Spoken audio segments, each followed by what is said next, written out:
I've been attached with the feeling of waking up with you by my side.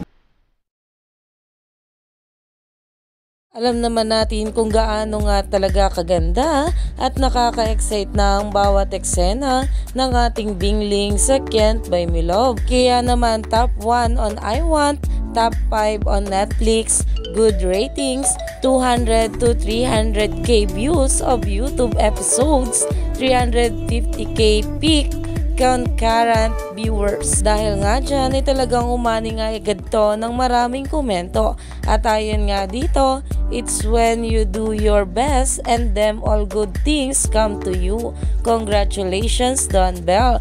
Can't Buy Me Love is top 1 show on iWant TFC. Dahil grabe na nga talaga at gabi-gabi ngang inaabangan ang Can't Buy Me Love. Kaya naman sobrang ganda ng bawat review sa nasabing teleserye ng ating couple. At ayon pa nga dito, congratulations Can't Buy Me Love number 5 in Netflix, 16 weeks in top 10, and now the number 1 show on iWant. Grabe talaga ang power ng new gen phenomenal love team na sila Donnie at Bel Mariano, na talagang todo suporta nga dito ang maraming bubblies. Kaya naman umani pa nga ito ng maraming komento at pinag-uusapan na dahil grabe ang ganda nga ng ratings ngayon ng Can't Buy Me Love. Kaya stay tuned lang tayo for more update.